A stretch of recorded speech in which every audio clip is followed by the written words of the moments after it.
بسم اللہ الرحمن الرحیم۔ السلام علیکم دوستو، میرا نام ہستی کے بارے میں بات کی جائے گی جو انبیاء اور رسول کے بعد سب سے افضل ہستی ہے، جس نے مردوں میں سب سے پہلے اسلام قبول کیا تھا، جس نے نبی کریم صلی اللہ علیہ وسلم کا اس وقت ساتھ دیا جب سارا مشرکین مکہ نبی پاک صلی اللہ علیہ وسلم کی جان لینے پہ تلا ہوا تھا۔ آج اس شخص کی شان کے تذکرے ہوں گے جو نبی کریم صلی اللہ علیہ وسلم کا محبوب ترین دوست تھا۔ آج بات ہوگی خلیفہ اول حضرت ابو بکر صدیق رضی اللہ تعالی عنہ کی۔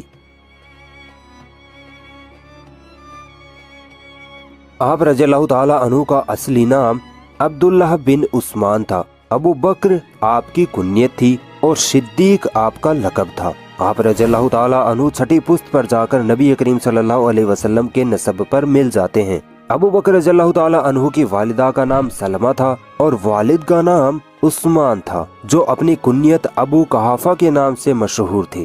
ابو بکر رضی اللہ تعالی عنہ کو زمانہ جاہلیت میں عبد الکعبہ کہا جاتا تھا۔ اسلام لانے کے بعد نبی کریم صلی اللہ علیہ وسلم نے آپ کا نام عبداللہ رکھا۔ جب نبی کریم صلی اللہ علیہ وسلم کو نبوت ملی تو آپ نے مردوں میں سب سے پہلے ابو بکر رضی اللہ تعالی عنہ کو اسلام کی دعوت دی، کیونکہ وہ آپ کے سب سے بہترین دوست تھے۔ ابو بکر صدیق رضی اللہ تعالی عنہ نے بنا کسی شک و شبہ کے نبی کریم صلی اللہ علیہ وسلم کے کہنے پر اسلام قبول کر لیا۔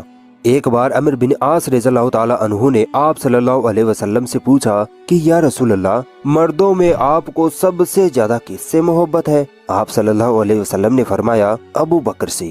دوستو، اب آپ سوچئے کہ جو شخص نبی کو سب سے زیادہ محبوب ہو، اس کا اسلام میں کتنا بڑا مرتبہ ہوگا۔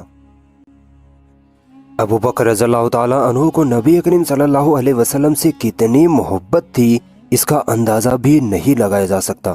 ایک بار عقبہ ابن ابی معیط نام کے ایک شخص نے نبی پاک صلی اللہ علیہ وسلم کی گردن میں چادر ڈال کے اتنی زور سے کھینچی کہ پیارے رسول اللہ کا چہرہ لال ہو گیا، آنکھیں باہر آنے کو تیار ہو گئی، اس قدر شدید درد ہوا آپ کو۔ اتنے میں وہاں حضرت ابو بکر رضی اللہ تعالی عنہ پہنچ گئے۔ آپ نے اس شیطان کو مار کر وہاں سے ہٹایا۔ اس وقت وہاں کافروں کا پورا جھنڈ کھڑا تھا، ان کے بڑے بڑے سردار کھڑے تھے، مگر پھر بھی ابو بکر صدیق رضی اللہ تعالی عنہ ذرا بھی نہ ڈرے، کیونکہ نبی کریم صلی اللہ علیہ وسلم سے محبت ہی اتنی تھی کہ آپ صلی اللہ علیہ وسلم کو مصیبت میں نہ دیکھ سکے۔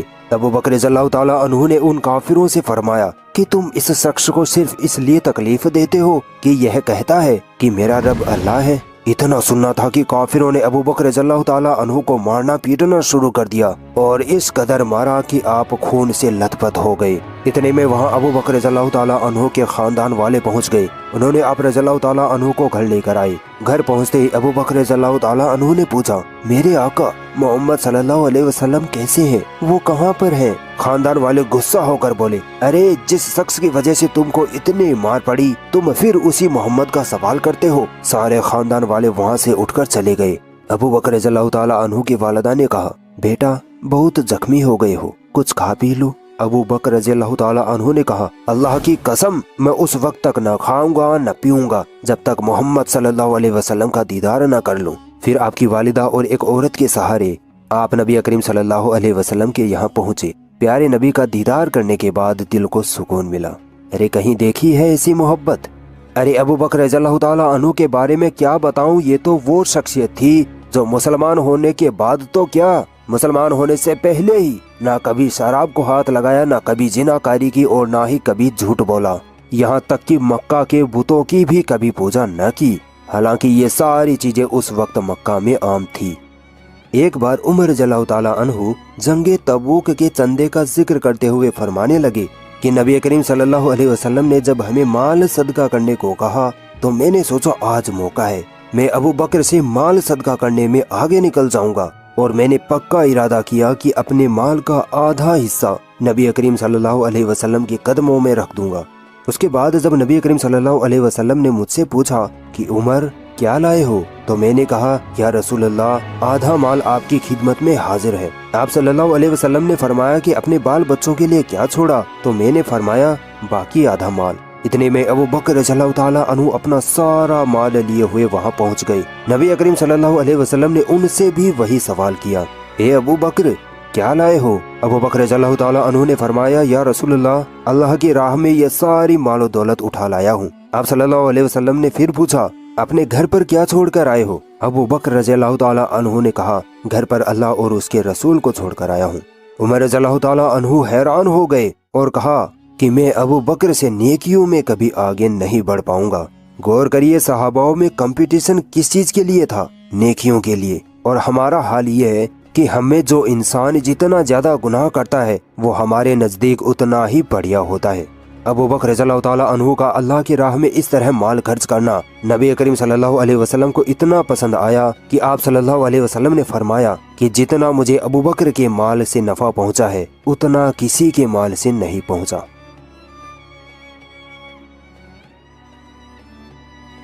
हिजरत के वक्त को जब याद किया जाता है तो कसम खुदा की रूह कांप जाती है। जब मक्का के काफिरों ने मुसलमानों पर जुल्म और सितम की हदें पार कर डाली तो आप सल्लल्लाहु अलैहि वसल्लम ने मजबूर होकर सभी मुसलमानों को मक्का छोड़कर मदीने की तरफ हिजरत का हुक्म दिया। सभी मुसलमान अपना घर बार छोड़कर मदीना चले गए, मगर खुद नबी सल्लल्लाहु अलैहि वसल्लम, अबू बकर और अली रज़ियल्लाहु ताला अन्हु वहीं मक्का में ही रह गए। जब काफिरों को पता लगा कि मोहम्मद सल्लल्लाहु अलैहि वसल्लम अकेले हैं तो उन काफिरों ने नबी करीम सल्लल्लाहु अलैहि वसल्लम को कत्ल करने की साजिश रची। सोचा रात को मोहम्मद पर हमला करके उसको शहीद कर देंगे, मगर ऐसा हो ना सका। बाद में अल्लाह की वही के मुताबिक आपको भी हिजरत का हुक्म हुआ। काफिरों ने आप सल्लल्लाहु अलैहि वसल्लम के घर को घेर लिया था, मगर उसी रात नबी करीम सल्लल्लाहु अलैहि वसल्लम काफिरों के सामने से ऐसे निकले कि उनको दिखाई तक नहीं दिए। अबू बकर रज़ियल्लाहु ताला अन्हु नबी करीम सल्लल्लाहु अलैहि वसल्लम के साथ थे। दोनों मक्का से निकलकर एक पहाड़ की गुफा जिसे गारे सोर कहते हैं तक पहुँचे। अबू बकर रज़ियल्लाहु ताला अन्हु की मोहब्बत देखिए। अपनी जान की परवाह ना करते हुए नबी करीम सल्लल्लाहु अलैहि वसल्लम से कहा, या रसूल अल्लाह, आप जरा बाहर ठहरे, मैं इस गुफा में देखता हूँ कि कोई जानलेवा जानवर तो नहीं है। अबू बकर रज़ियल्लाहु ताला अन्हु गुफा में दाखिल हुए, गुफा को साफ किया। गुफा में कुछ छेद थे जिनको अपने कपड़ों को फाड़ कर बंद किया। बाद में कहा, या रसूल अल्लाह, अब आप अंदर आ जाइए। काफिरों को इनकी खबर लग गई। काफिर गुफा तक पहुँचे और बोलने लगे कि जरा इस गुफा के अंदर तो देखो, क्या पता मोहम्मद इसके अंदर छुपा हो। दूसरे काफिर ने कहा, नहीं, यहाँ तो मकड़ी का जाला है, कबूतर उड़ रहे हैं, यहाँ कोई इंसान कैसे आ सकता है। काफिरों की बातों को अंदर से सुनकर अबू बकर रज़ियल्लाहु ताला अन्हु ने कहा, या अल्लाह के नबी, काफिर तो यहाँ तक पहुँच गए, अब क्या करें? मुझे आपकी जान की फिक्र हो रही है। रसूल अल्लाह ने कहा, ए अबू बकर, खौफ क्यों खाते हो? अल्लाह हमारे साथ है। आगे नबी करीम सल्लल्लाहु अलैहि वसल्लम ने फरमाया, उन दोनों का कोई क्या बिगाड़ सकता है जिनके साथ तीसरा अल्लाह हो। अबू बकर रज़ियल्लाहु ताला अन्हु घबरा रहे थे कि काफिर कहीं नबी पाक सल्लल्लाहु अलैहि वसल्लम को नुकसान न पहुंचा दे। बाद में काफिर मायूस होकर वहां से चले गए। 3 दिनों तक अल्लाह के नबी के साथ हजरत अबू बकर रज़ियल्लाहु ताला अन्हु उसी गुफा में रहे। बाद में वहां से निकलकर मदीने की तरफ रवाना हो गए। अबू बकर रज़ियल्लाहु ताला अन्हु की हिम्मत की दाद दीजिए कि इतनी खतरनाक मुसीबत में भी नबी करीम सल्लल्लाहु अलैहि वसल्लम का साथ न छोड़ा। अली रज़ियल्लाहु ताला अन्हु फरमाते हैं कि उम्मत मोहम्मदिया में सबसे ज्यादा अफजल अबू बकर हैं। अल्लाह के नबी फरमाते हैं कि अल्लाह ताला अबू बकर पर रहम करे कि उसने अपनी बेटी मेरी निकाह में दी और मुझे हिजरत में मदीने तक पहुंचाया और बिलाल को आजाद करवाया। दोस्तों, बिलाल रज़ियल्लाहु ताला अन्हु का वाक़िया याद है ना? बिलाल रज़ियल्लाहु ताला अन्हु जब काफिरों के यहाँ गुलाम थे तभी इस्लाम ले आए थे, जिसकी वजह से काफिरों ने बिलाल रज़ियल्लाहु ताला अन्हु को इतना सताया कि उनको तपती रेत पर लेटाकर बड़े बड़े पत्थर उनके सीने पर रख दिया करते थे। वो अबू बकर रज़ियल्लाहु ताला अन्हु ही थे जिन्होंने नबी करीम सल्लल्लाहु अलैहि वसल्लम के एक इशारे पर बिलाल रज़ियल्लाहु ताला अन्हु को काफिरों से 3-4 गुना ज्यादा रकम देकर छुड़वाया था। दोस्तों, आप अबू बकर रज़ियल्लाहु ताला अन्हु की शान का क्या ही अंदाजा लगाओगे। ये तो वो सहाबी थे जिन्होंने नबी करीम सल्लल्लाहु अलैहि वसल्लम के मुसल्ले पर मुसलमानों को नमाज पढ़ाई थी। जब प्यारे आका बीमारी की वजह से उठने की हालत में न थे तब आपने कहा था कि अबू बकर को कहो मेरी जगह मुसलमानों को नमाज पढ़ाए। इतना बड़ा शर्फ, इतनी इज्जत किसी दूसरे सहाबी को कभी ना मिली थी। रसूलुल्लाह सल्लल्लाहु अलैहि वसल्लम की वफात के बाद का वक्त मुसलमानों के लिए बहुत नाजुक वक्त था, क्योंकि अब उम्मत मुस्लिमा को संभालने वाला कोई न था। उधर अंसार चाहते थे कि हम में से कोई खलीफा बने, तो इधर मुहाजिरीन यानी कुरैश वाले चाहते थे कि हम में से कोई खलीफा हो। ये झगड़ा साद बिन उबादा के घर के चबूतरे, जिसे सकीफा बनी साइदा कहा जाता था, वहाँ हो रहा था। अबू बकर रज़ियल्लाहु ताला अन्हु फौरन वहाँ पहुँचते हैं और झगड़े को खत्म करते हुए फरमाते हैं, यहाँ उमर और अबू उबैदा दोनों मौजूद हैं, दोनों में से किसी एक को खलीफा चुन लो। मगर उमर और उबैदा रज़ियल्लाहु ताला अन्हु ने कहा अबू बकर सबसे अफजल है। और फिर अचानक उमर रज़ियल्लाहु ताला अन्हु ने अबू बकर रज़ियल्लाहु ताला अन्हु के हाथ पर बैत कर ली और फिर सारे मुसलमानों ने बिना किसी झगड़े के खुशी खुशी अबू बकर रज़ियल्लाहु ताला अन्हु को अपना पहला खलीफा चुन लिया। फिर अगले दिन आप रज़ियल्लाहु ताला अन्हु ने मस्जिद नबवी में खड़े होकर खुतबा दिया और फरमाया, ए मुसलमानों, मैं तुम्हारा सरदार बनाया गया हूँ, हालांकि मैं तुमसे बेहतर नहीं हूँ। बस अगर मैं नेकी करूँ तो तुम मेरा साथ देना और अगर मैं गलत काम करूँ तो तुम मुझे सही कर देना। तुम में से जो कमजोर है वो मेरे नजदीक ताकतवर है, यहाँ तक कि मैं उसे उसका हक न दे दूं, और जो ताकतवर है वो मेरे नजदीक कमजोर है जब तक कि मैं उससे दूसरों का हक न ले लूं। अगर मैं अल्लाह और उसके रसूल के तरीके पर हुकूमत करूं तो तुम मेरा कहना मानना, वरना तुम पर मेरी इताअत फर्ज नहीं। अबू बकर रज़ियल्लाहु ताला अन्हु की शान और हिकमत देखिए, इतना बड़ा बादशाह बनने के बाद भी जरा भी अकड़, जरा भी तानाशाही नहीं आई। यही तो एक सच्चे और मजबूत बादशाह की निशानी होती है। हजरत अबू बकर रज़ियल्लाहु ताला अन्हु का एक बड़ा कारनामा ये था कि उन्होंने अपनी खिलाफत में कुरान करीम को एक किताबी शक्ल में जमा कर दिया था।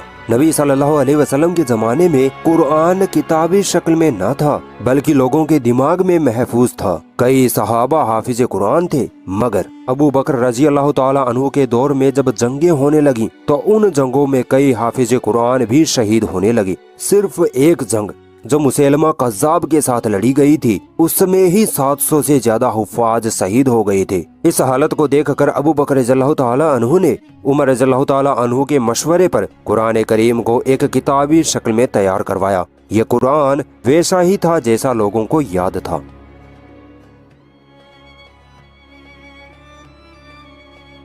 खलीफा बनने के बाद अबू बकर रज़ियल्लाहु ताला अन्हु पर मानो चुनौतियों के पहाड़ टूट पड़े। एक तरफ तो रोम और ईरान की सल्तनतों से जंगों के लिए तैयार होना, तो दूसरी तरफ उन लोगों से निपटना जो इस्लाम से फिर गए थे। वफात नबी सल्लल्लाहु अलैहि वसल्लम की खबर जब पूरे बर्रे आजम अरब में फैली तो एक तरफ तो सच्चे मुसलमानों पर दुखों का पहाड़ टूट पड़ा, मगर दूसरी तरफ झूठी नबूवत के दावेदार भी खड़े हो गए। इनके अलावा फितने फैलाने वाले लोगों को भी अपनी शरारतों के लिए बढ़िया मौका मिल गया। नतीजा यह हुआ कि वो मुसलमान जिन्होंने अभी अभी इस्लाम अपनाया था, वो इन शैतानों के बहकावे में आने लगे। झूठे नबियों ने इन मुसलमानों को इस कदर बहकाया कि हर तरफ से खबरें आने लगी कि लोग इस्लाम से मुर्तद हो रहे हैं। साथ ही यह भी खबरें आने लगी कि काफिर कबीले मदीना मुनव्वरा पर हर तरफ से हमले की तैयारियां करने की साजिश में हैं।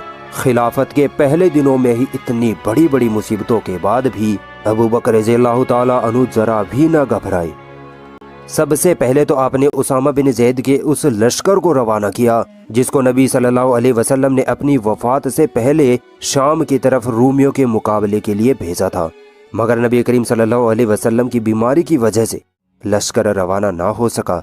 अब जब अबू बकर रज़ियल्लाहु ताला अन्हु ने इस फौज को रूमियों से जंग के लिए रवाना करना चाहा तो सहाबाए किराम ने अबू बकर रज़ियल्लाहु ताला अन्हु से कहा कि हमारे हालात बहुत खराब हैं, हर तरफ से दुश्मन घेरा डाले बैठे हैं और अभी उसामा बिन ज़ैद 17 साल के ही तो हैं, उनको अभी जंग का ज्यादा तजुर्बा भी नहीं है। अबू बकर सिद्दीक रज़ियल्लाहु ताला अन्हु की हिम्मत, हौसले और नबी सल्लल्लाहु अलैहि वसल्लम के हुक्म से मोहब्बत देखिए। उन्होंने सब सहाबाओं को कहा, अगर मुझे ये यकीन भी दिला दिया जाए कि इस लश्कर के रवाना होने के बाद मदीने में मुझे दरिंदे अकेले पाकर चीर फाड़ देंगे, तब भी मैं इस लश्कर को नहीं रोकूंगा। अरे जिस लश्कर को नबी पाक सल्लल्लाहु अलैहि वसल्लम ने तैयार करके रवाना किया था, उस लश्कर को मैं कैसे रोक सकता हूँ। चुनांचे आप रज़ियल्लाहु ताला अन्हु ने उसामा बिन ज़ैद के लश्कर को जंग के लिए रवाना किया और कमाल देखिए, एक 17 साल के सिपह सालार के अंडर में ये लश्कर रूमियों को शिकस्त देकर वापस आ गया। आमतौर पर लोग सोचते हैं कि रसूलुल्लाह सल्लल्लाहु अलैहि वसल्लम की वफात के बाद मक्का, मदीना और ताइफ, इन तीनों शहरों के अलावा सारे अरब के मुसलमान मुर्तद हो गए थे और अल्लाह को छोड़कर बुतों की पूजा करने लगे। हालांकि ऐसा नहीं था। नबी सल्लल्लाहु अलैहि वसल्लम की वफात के बाद कुछ शैतान लोग उठ खड़े हुए और नबी होने का झूठा दावा करने लगे, جن میں سب سے بڑا جھوٹا مسیلمہ کذاب تھا۔ حالانکہ یہ جھوٹے نبی نماز پڑھتے تھے، اللہ کی عبادت بھی کرتے تھے، مگر مال و دولت، شان و شوکت کے لیے انہوں نے نبی ہونے کا جھوٹا دعویٰ کر ڈالا۔ دوسری طرف اسلام میں نبی کریم صلی اللہ علیہ وسلم کے زمانے سے ہی زکوٰۃ دینے کو فرض قرار دیا گیا تھا۔ زکوٰۃ ایک ٹیکس تھا جو مالدار لوگوں سے لے کر غریبوں میں بانٹا جاتا تھا، مگر نبی صلی اللہ علیہ وسلم کی وفات کے بعد جو مالدار لوگ تھے وہ سرکشی پر اتر آئے، کہنے لگے کہ ہم آزاد رہیں گے، ہم اپنا مال ان غریبوں کو نہیں دیں گے۔ ان لوگوں نے زکوٰۃ دینے سے انکار کر دیا۔ یہ وہی لوگ تھے جو نئے نئے مسلمان بنے تھے، ابھی انہوں نے اسلام کو صحیح سے سمجھا بھی نہیں تھا۔ یہ چونکہ ایک سرکشی تھی، لہٰذا ان لوگوں کے بہکاوے میں کئی اور مسلمان بھی آنے لگے اور دھیرے دھیرے چھوٹے موٹے قبیلے بھی زکوٰۃ دینے سے انکار کرنے لگے اور جنگ کرنے کی دھمکیاں دینے لگے۔ ادھر جو جھوٹے نبی بنے بیٹھے تھے، مسیلمہ اور طویل وغیرہ، ان شیطانوں نے ان زکوٰۃ نہ دینے والے لوگوں کو اپنے پالے میں لینا شروع کر دیا۔ دیکھتے ہی دیکھتے یہ فتنہ پورے عرب میں پھیل گیا۔ یہ فتنہ اسلام اور ابوبکر رضی اللہ تعالیٰ عنہ کے لیے بہت بڑا خطرہ بن چکا تھا، اور اس خطرے کو جڑ سے ہی ختم کرنا ہی اسلام اور مسلمانوں کی حفاظت کا راستہ تھا۔ لہٰذا مرتدین یعنی زکوٰۃ سے انکار کرنے والے سردار اکٹھا ہو کر ابوبکر رضی اللہ تعالیٰ عنہ کے پاس آئے اور بولے کہ ہم نماز تو پڑھتے ہیں مگر زکوٰۃ نہیں دیں گے۔ ابوبکر صدیق رضی اللہ تعالیٰ عنہ نے منہ توڑ جواب دیتے ہوئے فرمایا کہ اللہ کی قسم، اگر زکوٰۃ کا ایک جانور یا ایک دانہ بھی کوئی قبیلہ نہیں دے گا تو میں اس کے ساتھ جنگ کروں گا۔ صدیق اکبر کا یہ جواب سن کر مرتدین لوگ ہکے بکے رہ گئے اور اپنے اپنے قبیلے واپس لوٹ کر جنگ کی سازشوں میں جٹ گئے۔ آپ سوچئے، اگر ابوبکر رضی اللہ تعالیٰ عنہ ان لوگوں کو زکوٰۃ نہ دینے کی اجازت دے دیتے تو یہ زکوٰۃ کا فتنہ اور زیادہ بڑھ جاتا اور یہ لوگ آگے چل کر روزے کا انکار کرتے، پھر نماز پڑھنا چھوڑ دیتے اور پھر یہ اسلام چھوڑ کر بتوں کی عبادت میں لگ جاتے۔ مگر قربان جائیے ابوبکر رضی اللہ تعالیٰ عنہ کی حکمت پر، آپ نے رسول اللہ کی اتباع اور اطاعت کو سب سے اوپر رکھا۔ کچھ دنوں کے بعد خبر ملی کہ مرتدین قبیلوں نے مدینہ کو چاروں طرف سے گھیر لیا ہے اور حملہ کرنے والے ہیں۔ فوراً ابوبکر رضی اللہ تعالیٰ عنہ نے مدینہ منورہ میں موجود مسلمانوں کو جنگ کے لیے تیار کیا۔ سارے مسلمان مسجد نبوی میں جمع ہو گئے۔ مرتدین کے قبیلے ابس اور جبان نے مسلمانوں پر حملہ کر دیا۔ ان مرتدین کو علی، زبیر، طلحہ اور ابن مسعود رضی اللہ تعالیٰ عنہ نے مدینے کے باہر ہی روک لیا اور پلٹ وار کر کے واپس بھگا دیا۔ چاروں طرف سے مرتدین مدینے پر حملہ ور ہو گئے۔ حالات بد سے بدتر ہونے لگے۔ یہ حالت دیکھ کر ابوبکر رضی اللہ تعالیٰ عنہ خود مدینے سے باہر نکلے اور دشمنوں پر حملہ کرنے لگے۔ ابوبکر رضی اللہ تعالیٰ عنہ کو دیکھ دشمن تھر تھر کانپنے لگے۔ کچھ گھنٹوں کی خونریز جنگ کے بعد مرتدین کی شکست ہوئی اور وہ پیٹھ دکھا کر بھاگ کھڑے ہوئے۔ اس جنگ میں جو مال غنیمت مسلمانوں کے ہاتھ لگا تھا اسے ابوبکر رضی اللہ تعالیٰ عنہ نے نعمان بن مقرین رضی اللہ تعالیٰ عنہ کے ساتھ مدینہ بھیجا اور خود دشمنوں کا پیچھا کرتے ہوئے آگے بڑھتے چلے گئے۔ ادھر دشمنوں کے ایک قبیلے نے مدینہ منورہ پر پھر سے حملہ کر دیا اور مال غنیمت کو چرا لے گئے اور کچھ مسلمانوں کو شہید کر دیا۔ جب صدیق اکبر واپس مدینہ لوٹے تو یہ معاملہ سن کر بہت غصہ ہوئے اور قسم کھائی کہ مرتدین نے جتنے مسلمانوں کو شہید کیا ہے اتنے ہی مرتدین کو قتل نہ کر دوں تو چین سے نہیں بیٹھوں گا۔ پھر ایک نہایت ہی خطرناک بڑی جنگ ہوتی ہے۔ مسلمان مرتدین کو شکست دیتے ہیں، مسلمان جنگ جیت جاتے ہیں۔ مرتدین کے بچے ہوئے لوگوں کو پھر سے اسلام کی دعوت دی جاتی ہے، ان کو پھر سے اسلام سمجھایا جاتا ہے اور وہ لوگ خوشی خوشی مسلمان بن جاتے ہیں۔ یہ ابوبکر رضی اللہ تعالیٰ عنہ کی سب سے بڑی کامیابی تھی۔ ابوبکر صدیق رضی اللہ تعالیٰ عنہ نے تقریباً 2 سال تک خلافت کی۔ اتنے کم وقت میں ہی آپ نے اسلامی سلطنت کو وہ مقام دلا دیا جس کی آج تک کوئی مثال نہ ملتی۔ آپ نے اپنی پوری خلافت اسلام اور مسلمانوں کی حفاظت کے لیے جنگوں میں لگائی۔ یرموک کی جنگ آپ کے وقت کی سب سے کامیاب جنگ تھی۔